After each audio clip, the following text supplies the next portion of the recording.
Welcome to మన TV. ముందుగా headlines చూద్దాం. గత పాలకుల పాపాలు మనకు శాపాలన్న చంద్రబాబు. బుడమేరులో పూడిక తీయలేదు, గుంతలు పూడ్చలేదని ఆరోపణ. అందువల్లే విజయవాడకు కనివిని ఎరుగని వరదలు వచ్చాయని వివరణ. ప్రకాశం బ్యారేజీని ఢీకొట్టిన బోట్లు వైసీపీ వాళ్లవేనని వెల్లడి. మీకు మీరుగా తప్పుకుంటేనే గౌరవం. బడాబాబులకు సీఎం రేవంత్ హెచ్చరిక. అక్రమ నిర్మాణాలను కూల్చేయడం తప్పదన్న సీఎం. కోర్టుల్లోనూ పట్టు విడవకుండా పోరాడతామని వెల్లడి. Telangana police academy passing out parade లో సంచలన వ్యాఖ్యలు. తెలంగాణ సీఎంను కలిసిన ఏపీ డిప్యూటీ సీఎం. బుధవారం ఉదయం జూబ్లీ హిల్స్ లోని రేవంత్ రెడ్డి ఇంటికి పవన్ కళ్యాణ్. వరద బాధితుల సహాయం కోసం ₹1 కోటి చెక్కు అందజేత. సహాయక చర్యలపై కొద్దిసేపు చర్చించిన నేతలు. మాజీ ఎంపీ నందిగాం సురేష్ ను పరామర్శించిన అనంతరం జైలుపేట మీడియాతో మాట్లాడిన వైఎస్ జగన్. రెడ్ బుక్ మీకే సొంతం అనుకోవద్దు. అధికార పార్టీ నాయకులకు మాజీ సీఎం హెచ్చరిక.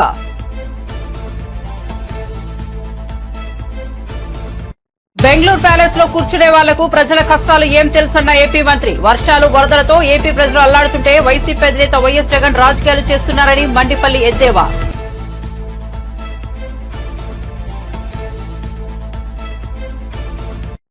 కుక్కల దాడుల నియంత్రణకు ప్రభుత్వం చర్యలు తీసుకోవడం లేదన్న మాజీ మంత్రి. పసికందును కుక్కలు పీకుతున్న ఘటన కలిసివేసిందన్న హరీష్ రావు. కుక్కలు పీకు తింటున్న ఘటనపై ప్రభుత్వానికి చీమ కుట్టినట్లు లేదని విమర్శ.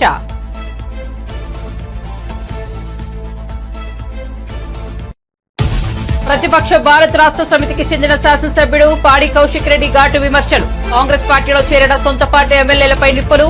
వారికి చీరలు గాజులు పంపుతున్నారు. ఇవి వేసుకుని నియోజకవర్గాల్లో పర్యటించాలంటూ హితవు. ఇక వార్త వివరాల్లోకి వెళ్తే, ఆంధ్రప్రదేశ్ లో గత వైసీపీ ప్రభుత్వం చేసిన పాపాలు మనకు ఇప్పుడు శాపాలుగా మారాయని సీఎం చంద్రబాబు ఆరోపించారు. బుడమేరు పట్ల నాటి సర్కార్ వహించిన నిర్లక్ష్య ధోరణి విజయవాడకు ముప్పుగా పరిణమించిందని చెప్పారు. 5 ఏళ్లలో ఒక్కసారి కూడా బుడమేరు పూడిక తీయలేదని, గన్లు పూడ్చలేదని విమర్శించారు. దీంతో భారీ వర్షాలకు విజయవాడను కని విని ఎరుగని వరద ముంచెత్తిందని చంద్రబాబు వ్యాఖ్యానించారు. బుడమేరు వాగు పరిధిలో గత ప్రభుత్వం అక్రమార్కులను ప్రోత్సహించిందని, అక్రమ కట్టడాలకు తప్పుడు దారిలో అనుమతులిచ్చిందని వివరించారు. కుండపోత వర్షాలు, వరదలకు వాతావరణ మార్పులు కారణమని చెప్పారు. అయితే ప్రభుత్వాలు నిర్లక్ష్యంగా వ్యవహరిస్తే వరదల ప్రభావం తీవ్రంగా ఉంటుందన్నారు.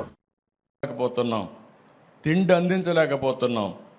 బోట్లు పంపిస్తే ఎన్డీఆర్ఎఫ్ లాంటి సంస్థ ముందుకు సాగలేక ఆ వెలాసిటీ, ఆ ఫోర్స్ వల్ల వెనక్కి వచ్చే పరిస్థితి వస్తామని మేము కూడా కొట్టుకోబోతామని హెలికాప్టర్లు పెట్టాం. హెలికాప్టర్లో ఫుడ్ తీసుకుపోయిస్తే కొంత వేస్ట్ అవుతా ఉంది, కొంతవరకే చేరుతా ఉంది. డ్రోన్స్ పెట్టాం. ఎందుకంటే వీళ్ళంతా ఫుడ్ తీసుకుపోతే వీళ్ళు కూడా దిగలేక కొట్టుకోబోతామని భయంతో ఇసిరేయడం మొదలుపెట్టారు. దానివల్ల కూడా ఇబ్బందులు వచ్చాయి. అప్పుడు డ్రోన్లు పెట్టి ఇక్కడి నుంచి నేరుగా బిల్డింగ్ పైకి పంపించే పరిస్థితికి వచ్చాం. ఇన్ని అవస్థలు పడితే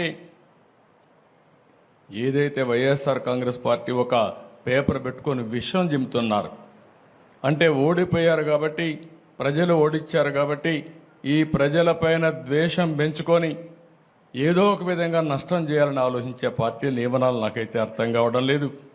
ఇలాంటి పార్టీలు రాష్ట్రంలో ఉండడమే మన దురదృష్టం అని చెప్పి కూడా నేను మీకు తెలియజేస్తాను. భారతదేశ చరిత్రలో ఎక్కడా ఇలాంటి పార్టీ ఉండదు. నేరస్తుల రాజకీయాల్లోకి వస్తే, నేరస్తుల రాజకీయ ముసుగులో ఇలాంటి నేరాలు ఘోరాలు చేసి ప్రజా జీవితాన్ని అతలాకుతలం చేసినప్పుడు ప్రజలందరూ అర్థం చేసుకోవాల్సిన అవసరం ఉంది. అదే కానీ నేరస్తులు రాజకీయ ముసుగు లేకపోతే నాకు 2 నిమిషాలు పట్టకొచ్చి తాట తీసి ఎక్కడ పెట్టాలనో అక్కడ పెట్టేవాడిని అని చెప్పి కూడా నేను మీకు తెలియజేస్తున్నా. నేను చాలా సంక్షోభాలు చూశాను. నాకు ఇవన్నీ ఒక లెక్క కాదు. నా పీరియడ్లో ఎవడో రౌడీ అనేవాడు ఎవడో రోడ్డు మీదకి వచ్చేవాడు కాదు.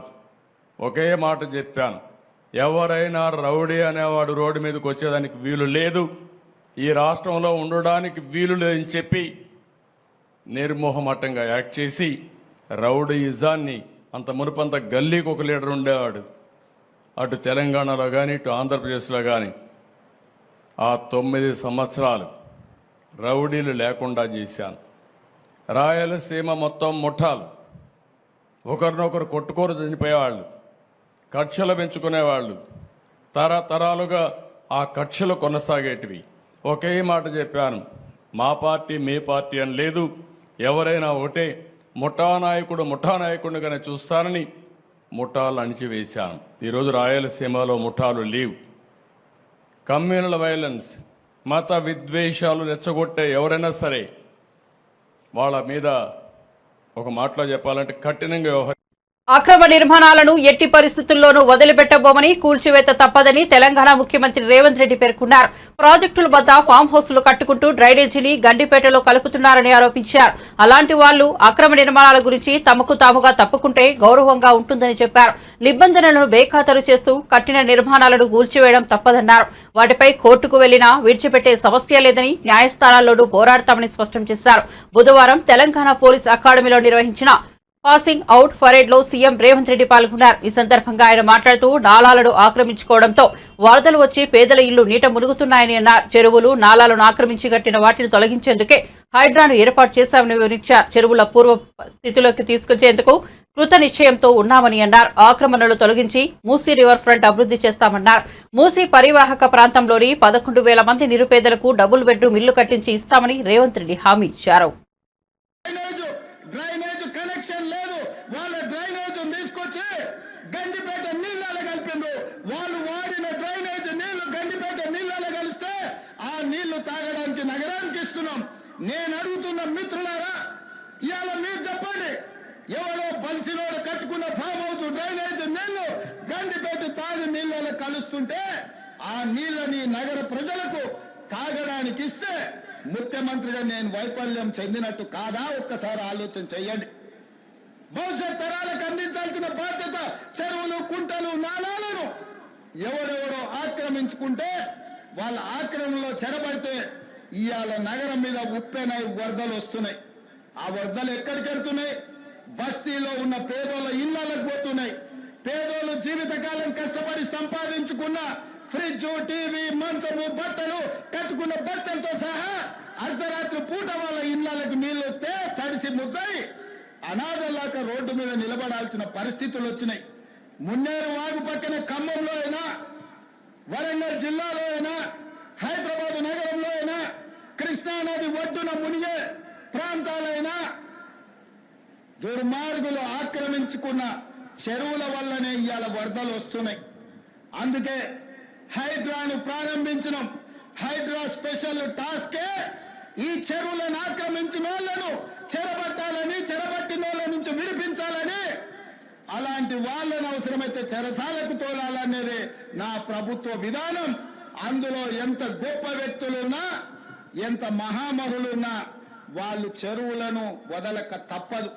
అందుకే ఈ వేదిక మీద నుంచి గొప్ప వ్యక్తులకు నేను విజ్ఞప్తి చేస్తున్నా, అయ్యా, ఆక్రమించుకున్న చెరువులను మీరే వదలండి, గౌరవంగా పక్కకు తప్పుకోండి, నీటిపారుదల శాఖకు అప్పగించండి, మీకేం కావాలనో పోయి దూరంగా కట్టుకోండి.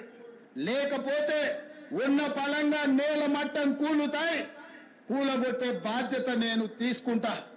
ఇలా ఎఫ్టీఎల్లో కానీ, బఫర్ జోన్లో కానీ, నాలాలలో అక్రమంగా నిర్మాణాలు ఏవైతే ఉన్నాయో వాటన్నిటినీ నిరభ్యంతరంగా మేము తొలగిస్తాం. మీరు ఎక్కడికి వెళ్ళినా, మీరు తాత్కాలికంగా కోర్టుల నుంచి ఏమన్నా తెచ్చుకున్నా న్యాయస్థానాలలో కూడా కొట్లాడి ఆ స్టేలను వెకేట్ చేయించి మీరు ఆక్రమణలు తొలగిస్తాం. ఇదే కాదు, ఇవాళ మూసి ఒకప్పుడు అనంతగిరి నుంచి వచ్చే కృష్ణానది జలాలకు ఒక ఆలవాలం, కానీ ఇవాళ కాలుష్యం అయిపోయింది. ఏపీలో టీడీపీ నాయకులు అమలు చేస్తున్న రెడ్ బుక్ మీకే సొంతమని అనుకోవద్దని వైసీపీ అధినేత మాజీ సీఎం వైఎస్ జగన్ అన్నారు. మీ ప్రభుత్వం ఎల్లాకాలం ఉండదు, టీడీపీ నాయకులు జైలుకు వెళ్లక తప్పదని అధికార టీడీపీ నాయకులను హెచ్చరించారు. గుంటూరు జైల్లో ఉన్న మాజీ ఎంపీ నందిగాం సురేష్ ను పరామర్శించిన అనంతరం జైలు బయట మీడియాతో మాట్లాడారు.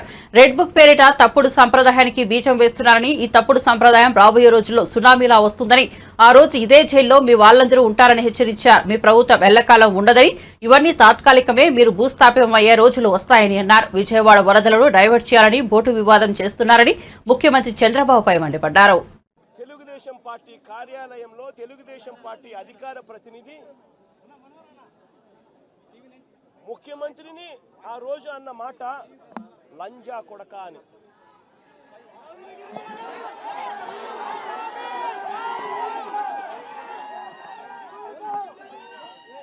నిజంగా నిజంగా ఆ మాదిరిగా ఒక వ్యక్తి తిడితే రాష్ట్ర వ్యాప్తంగా ఆ ముఖ్యమంత్రిని ప్రేమించే వాళ్ళు, వైఎస్ఆర్ కాంగ్రెస్ పార్టీని అభిమానించే వాళ్ళు, రాష్ట్ర వ్యాప్తంగా ఉన్న వాళ్ళందరికీ కూడా కడుపు మండదా? ఎవరైనా చెబితేనే వాళ్ళు వచ్చి చేస్తారా? కడుపు మండిన వాళ్ళు, ఈ అన్యాయాన్ని చూడాలనుకునే వాళ్ళు, చూడకూడదు అని అనుకునే వాళ్ళు కొంతమంది తెలుగుదేశం పార్టీ ఆఫీస్ దగ్గరికి వెళ్ళి అటువైపు నుండి తెలుగుదేశం పార్టీ వాళ్ళు తప్పు చేసిందే కాక ధర్నా చేయడానికి వచ్చిన వాళ్ళ మీద దాడి చేయడానికి కూడా ప్రయత్నం చేశారు. ఆ దాడి జరిగిన పరిస్థితుల్లో, ఆ తోపులాటలో, ఆ తొక్కిసలాటలో తెలుగుదేశం పార్టీ ఆఫీసు మీద కొద్దో గొప్ప రాళ్ళు పడిండొచ్చు. నేను అడుగుతా ఉన్నా, ఆ జరిగిన ఘటనను ముఖ్యమంత్రిగా నన్ను అన్నా కూడా నేను చంద్రబాబు నాయుడు గారి మీద కక్ష సాధింపు చర్యతో వ్యవహరించాల. రాళ్ళు పడినాయి అని చెప్పి ఎప్పుడైతే తెలిసిందో వెంటనే అటువంటి ఆ ఘటనకు పోయిన వాళ్ళందరినీ కూడా ఎవరెవరు పోయారు అని చెప్పి ఆధారాలు చూసి, అక్కడ ఉన్న సీసీ కెమెరాలో, అక్కడ ఉన్న ఒక్కొక్క సెల్ ఫోన్ లొకేషన్స్, ఇవన్నీ ఆధారాల మేరకు చూసుకొని ఎవరెవరైతే పోయారో వాళ్ళందరినీ కూడా 41A ఇచ్చి వాళ్ళందరినీ కూడా అరెస్ట్ చూపించి కోర్టులో ప్రొడ్యూస్ చేయడం కూడా జరిగింది. ఎందుకంటే 7 ఏళ్ల లోపు ఉన్న కేసు ఇది. శిక్షా కాల పరిమితి 7 ఏళ్ల లోపు ఉన్న శిక్షా కాల పరిమితి ఉన్న కేసు ఇది. కాబట్టి దీంట్లో అరెస్ట్ చేయడం అన్నది it does not serve the purpose. కాబట్టి 41A ఇచ్చి కోర్టుకు హాజరుపరచడం కూడా జరిగింది. మన ఇంత నిబద్ధతతో ఆ రోజు మేము అడుగులు వేశాం. ఇంత నిబద్ధతతో ఆ రోజు నిబద్ధతతో అడుగులు వేసి వాళ్ళందరినీ కూడా హాజరుపరిచి 41A కింద వాళ్ళందరికీ కూడా నోటీసులు ఇచ్చి వాళ్ళందరినీ కూడా కోర్టు ప్రొడ్యూస్ చేశారు. నేను అడుగుతా ఉన్నా, ఈరోజు సురేష్ కానీ, లేకపోతే వీళ్ళు అరెస్ట్ చేసిన డిప్యూటీ మేయర్ హస్బెండ్ కానీ, వీళ్ళల్లో ఏ ఒక్కరైనా కూడా ఆ రోజు కనీసం లొకేషన్లో ఉన్నారా?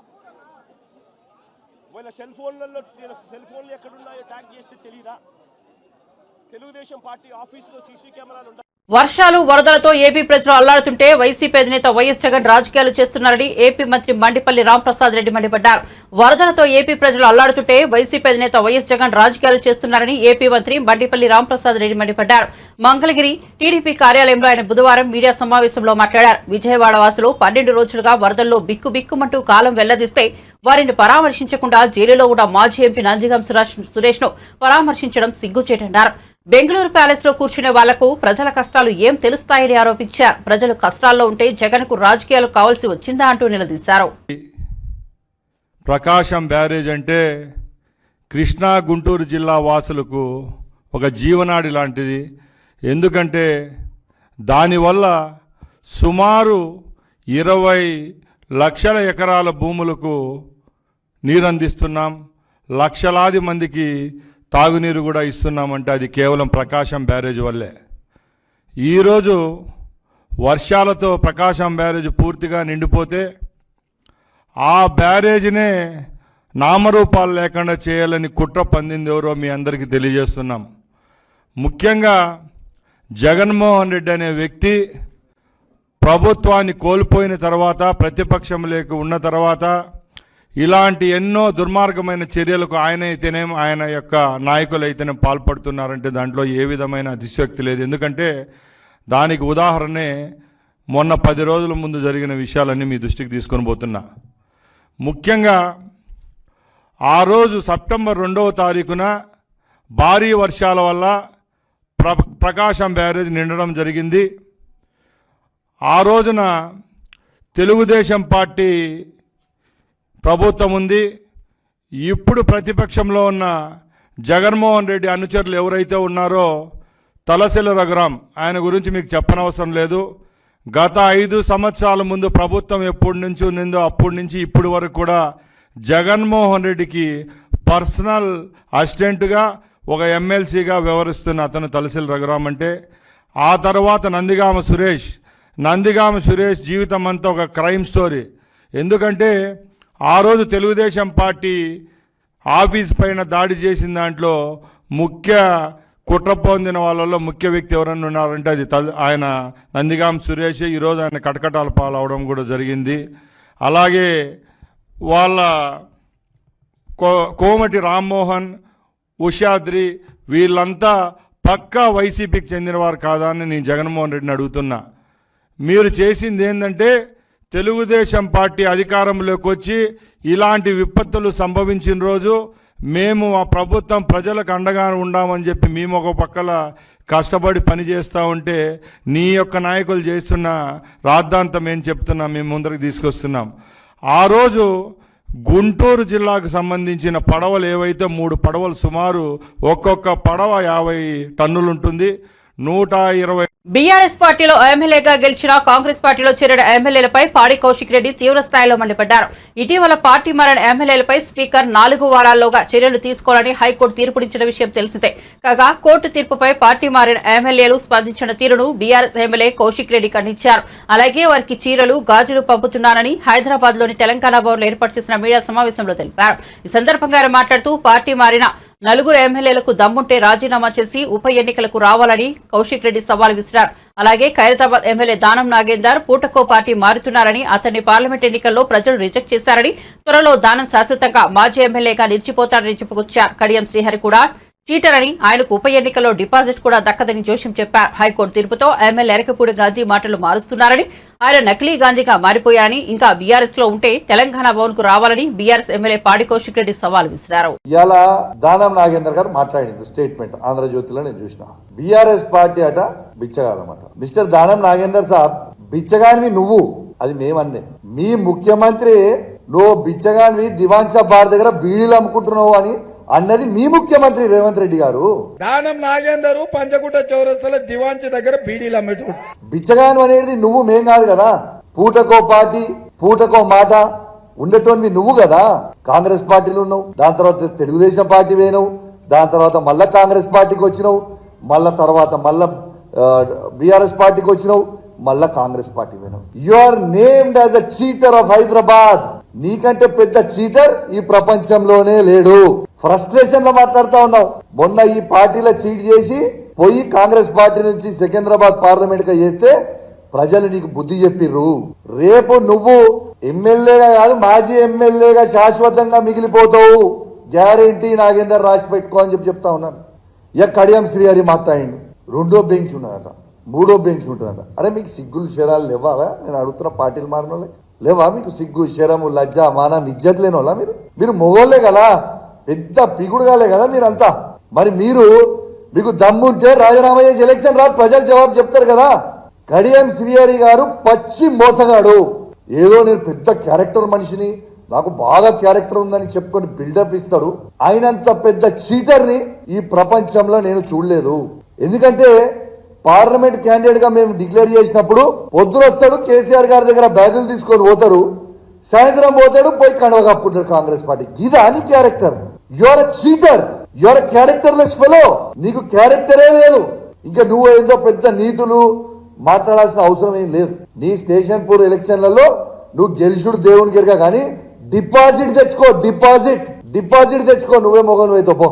డిపాజిట్ కూడా రాదు. ఆ పరిస్థితిలో ఉన్నారు ప్రజలందరూ. వేచి చూస్తా ఉన్నారు. ఈ 10 నియోజకవర్గాలలో ఎలక్షన్లు ఎప్పుడు వస్తాయని వేచి చూస్తా ఉన్నారు.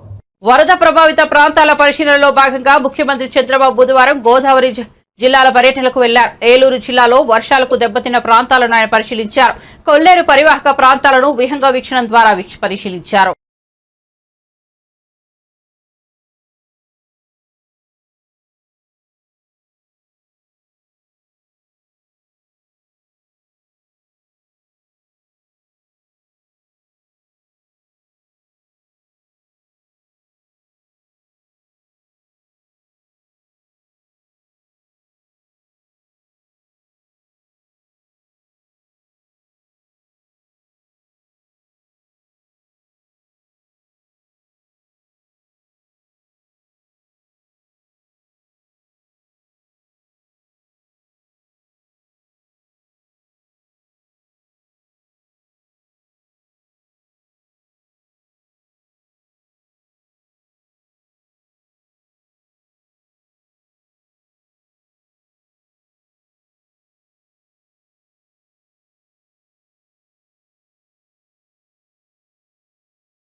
తెలంగాణలో ఇటీవల కురిసిన భారీ వర్షాల కారణంగా పలు ప్రాంతాల్లో భారీ వరదలు వచ్చిన విషయం తెలిసిందే. దీంతో పంట నష్టం, ప్రాణ నష్టం, ఎంతో మంది నిరాశ్రయులయ్యారు. ప్రభుత్వం పిలుపు మేరకు వరద బాధితుల సహాయార్థం ప్రముఖులు, సెలబ్రిటీలు, నేతలు, ప్రజలు భారీగా సీఎం సహాయ నిధికి భారీగా విరాళాలు అందిస్తున్నారు. ఈ క్రమంలోనే వరద బాధితుల కోసం తెలంగాణ పోలీసులు ఒకరోజు జీతాన్ని విరాళంగా ఇచ్చారు. తెలంగాణ పోలీసుల తరపున ముఖ్యమంత్రి సహాయ నిధికి 11,6,83,571 రూపాయలు విరాళం అందించారు. తెలంగాణ పోలీస్ అకాడమీలో ఎస్ఐ పాసింగ్ పరేడ్ కార్యక్రమంలో సీఎం రేవంత్ రెడ్డికి డీజీపీ జితేందర్ చెక్ను అందజేశారు.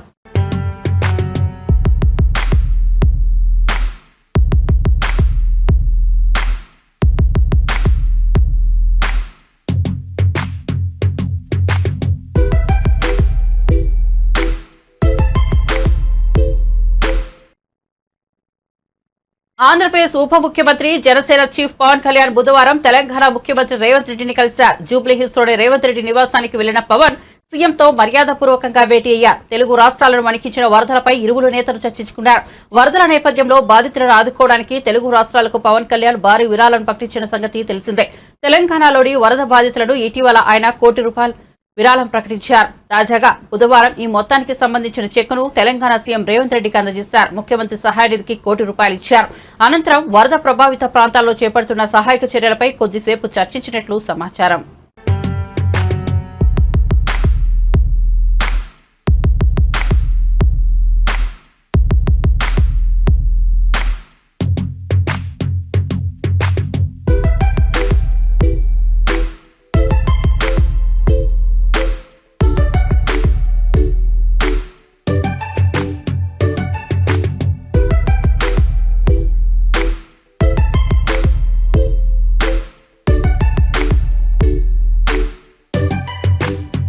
నిజామాబాద్ జిల్లా బోధన్ పట్టణంలో మగ శిశువును కుక్కలు పీకుతున్న ఘటన తనను ఎంతో కలిచివేసిందని మాజీ మంత్రి బీఆర్ఎస్ ఎమ్మెల్యే హరీష్ రావు ఆవేదన వ్యక్తం చేశారు. కుక్కల దాడుల నియంత్రణకు ప్రభుత్వం ఎలాంటి చర్యలు తీసుకోవడం లేదని మండిపడ్డారు. బోధన్లో మగ శిశువును కుక్కలు పీకుతున్నాయనే వార్త చదివి తాను ఎంతో ఆందోళనకు గురయ్యానన్నారు. ఇలాంటి ఘటనలు జరుగుతున్నా ప్రభుత్వానికి చీమ కుట్టినట్లు కూడా లేదన్నారు. కుక్క కాటుకు రాష్ట్రంలో చిన్నారులు బలవుతున్నారన్నారు. పిల్లలను కుక్కలు పీకు తినడం, కుక్క కాటు మరణాలు సర్వసాధారణంగా మారిపోయాయని ధ్వజమెత్తారు. ప్రభుత్వ నిర్లక్ష్యానికి ఏడాది రాష్ట్రంలో 60,000కు పైగా కుక్కకాట్లు నమోదయ్యాయని లెక్కలు చెప్పారు. పదుల సంఖ్యలో ప్రాణాలు కూడా కోల్పోయారన్నారు. కనీసం యాంటీ రేబిస్ ఇంజెక్షన్లు కూడా ప్రభుత్వ ఆసుపత్రుల్లో అందుబాటులో ఉంచలేకపోతున్నారని విమర్శించారు. వేగంగా వెళ్తూ నియంత్రణ కోల్పోయిన కారు రోడ్డు పక్కనే ఉన్న రెస్టారెంట్లోకి దూసుకెళ్లింది. అది కూడా మెట్లపై నుంచి ఆగ్రాలోని హల్దీరామ్ రెస్టారెంట్ వద్ద ఈ ఘటన జరిగింది. ప్రమాదంలో ఎవరికీ ఎలాంటి నష్టం వాటిల్లకపోవడంతో అందరూ ఊపిరి పీల్చుకున్నారు. మెట్లపై నుంచి రెస్టారెంట్లోకి దూసుకెళ్లి గేటు వద్ద ఆగిపోయిన కారు వీడియో సోషల్ మీడియాలో వైరల్ అవుతోంది. ప్రమాదం జరిగిన క్షణాల్లోనే ఎయిర్ బ్యాగ్స్ తెరుచుకోవడంతో డ్రైవర్ ప్రాణాలతో బయటపడ్డారు. ఈ ఘటనపై కేసు నమోదు చేసుకున్న పోలీసులు దర్యాప్తు ప్రారంభించారు. వైరల్ అవుతున్న ఈ వీడియోను మీరు చూసేయండి. విజయవాడ ఇంద్రకీలాద్రి కనకదుర్గ అమ్మవారిని సినీ హీరో సాయి దుర్గతేజ్ దర్శించుకున్నారు. ఆలయ అధికారులు ఆయనకు స్వాగతం పలికారు. దర్శనం అనంతరం వేద పండితులు ఆశీర్వచనం ఇచ్చారు. అనంతరం విజయవాడ వాంబే కాలనీలో వరద బాధితులను దుర్గతేజ్ పరామర్శించారు. వాంబే కాలనీలో అమ్మ ప్రేమ ఆదరణ సంస్థ వృద్ధాశ్రమంలో వృద్ధులతో మాట్లాడి యోగక్షేమాలు తెలుసుకున్నారు. వృద్ధుల సహాయార్థం 2 లక్షల చెక్కును ఆశ్రమానికి అందించారు.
బులెటిన్ ముగించే ముందు హెడ్లైన్స్ మరోసారి చూద్దాం. గత పాలకుల పాపాలు మనకు శాపాలన్న చంద్రబాబు. బుడమేరులో పూడిక తీయలేదు, గుంతలు పూడ్చలేదని ఆరోపణ. అందువల్లే విజయవాడకు కని విని ఎరుగని వరదలు వచ్చాయని వివరణ. ప్రకాశం బ్యారేజీని ఢీకొట్టిన బోట్లు వైసీపీ వాళ్లవేనని వెల్లడి. మీకు మీరుగా తప్పుకుంటేనే గౌరవం. బడాబాబులకు సీఎం రేవంత్ హెచ్చరిక. అక్రమ నిర్మాణాలను కూల్చేయడం తప్పదన్న సీఎం. కోర్టుల్లోనూ పట్టు విడవకుండా పోరాడతామని వెల్లడి. Telangana police academy passing out parade లో సంచలన వ్యాఖ్యలు. తెలంగాణ సీఎంను కలిసిన ఏపీ డిప్యూటీ సీఎం. బుధవారం ఉదయం జూబ్లీ హిల్స్ లోని రేవంత్ రెడ్డి ఇంటికి పవన్ కళ్యాణ్. వరద బాధితుల సహాయం కోసం ₹1 కోటి చెక్కు అందజేత. సహాయక చర్యలపై కొద్దిసేపు చర్చించిన నేతలు. మాజీ ఎంపీ నందిగాం సురేష్ ను పరామర్శించిన అనంతరం జైలుపేట మీడియాతో మాట్లాడిన వైఎస్ జగన్. రెడ్ బుక్ మీకే సొంతం అనుకోవద్దు. అధికార పార్టీ నాయకులకు మాజీ సీఎం హెచ్చరిక.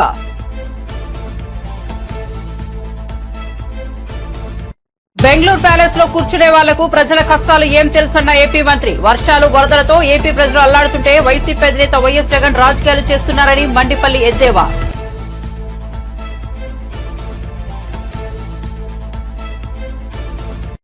కుక్కల దాడుల నియంత్రణకు ప్రభుత్వం చర్యలు తీసుకోవడం లేదన్న మాజీ మంత్రి. పసికందులు కుక్కలు పీకుతున్న ఘటన కలిసివేసిందన్న హరీష్ రావు. కుక్కలు పీకు తింటున్న ఘటనపై ప్రభుత్వానికి చీమ కుట్టినట్లు లేదని విమర్శ.